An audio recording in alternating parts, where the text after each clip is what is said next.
Would it be fair to say that with regard to Russia, your policy has been pretty effective in imposing real costs on the Russian economy, but it has not deterred Vladimir Putin from creating instability in Ukraine? Conflict seems to have even escalated in the last few weeks. I think that's entirely fair. And I think that is a testament to the bad decisions that Mr. Putin is making on behalf of his country. You think about where we've been in terms of U.S.-Russian relations. When I came into office, we talked about reset, and I established, I think, an effective working relationship with Mr. Medvedev. And as a consequence, Russia's economy was growing. They had the opportunity to begin diversifying their economy. Their relations across Europe and around the world were sound. They joined the WTO with assistance from us. And since Mr. Putin made this decision around Crimea and Ukraine, not because of some grand strategy, but essentially because he was caught off balance by the protests in the Maidan and Yanukovych then fleeing after we had brokered a deal to transition power in Ukraine.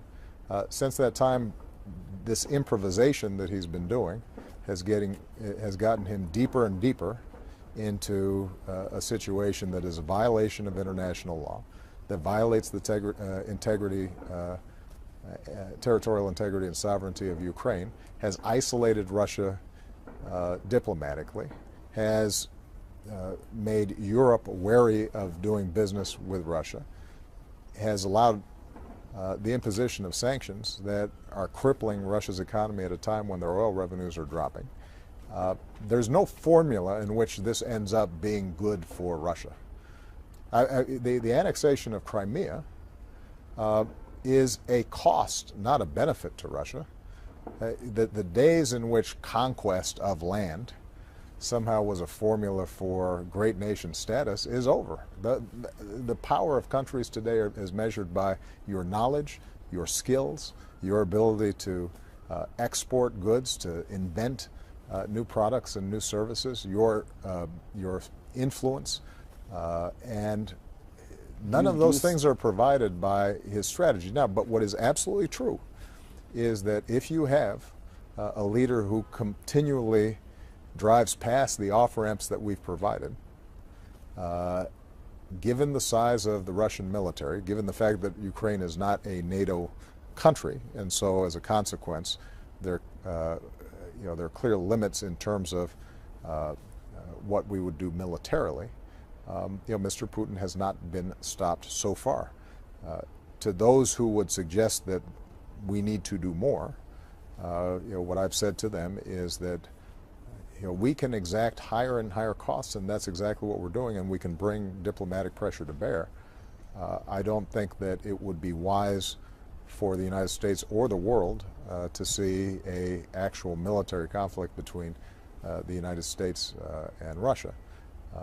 What we are doing is reinforcing those border states who are members of NATO and making very clear that that line is one that cannot be crossed, because we would have to take military action to protect our allies. That's part of what Article 5 is all about.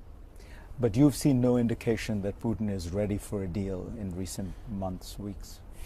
So far what we've seen is a lot of talk in public with Chancellor Merkel and President Hollande and ourselves, in which he will say one thing, but his actions tell another tale. And what we've consistently seen is that the separatists are Russian-financed, Russian-trained. Their strategy comes from Russia. Russian troops support them. And so we have not yet seen a recognition on the part of the Kremlin that it is in Russia's interests to resolve this issue over the long term. So in addition to continuing to exact costs on Russia, one of the most important things we can do is to continue to support the Ukrainian economy and the reform efforts that are coming out of Kiev. And to their credit, President Poroshenko and Prime Minister Yatsenyuk have initiated significant reforms there that are making a difference if they're given a chance. And so we're going to keep on these dual tracks, putting more pressure on Russia, bolstering Ukraine, delivering a message to Mr. Putin that these off-ramps and diplomatic resolutions remain available. I'm not wildly optimistic at this point that his orientation changes, partly because the one thing that's been very successful for Mr. Putin is his politics. I think he's been able to create, in part because of state-sponsored media and Russian TV and all the mechanisms he has to quell dissent inside his country, and tapping into sort of the strong nationalism that exists inside of Russia. What he has been able to do is to keep his poll numbers up. And in fact, a lot of his turn away from re-engagement with the West was when he decided to start running for re-election, and his popularity wasn't as high as he was accustomed to.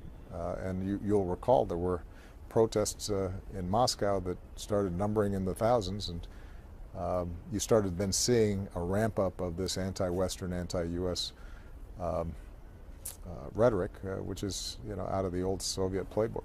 So he's looking backwards, not forwards, and perhaps over time he changes his mind. In the meantime, we just have to make sure that we're firm in protecting our allies and supporting the principles that have maintained peace in Europe for the entire post-war period. Would it be fair to say that with regard to Russia, your policy has been pretty effective in imposing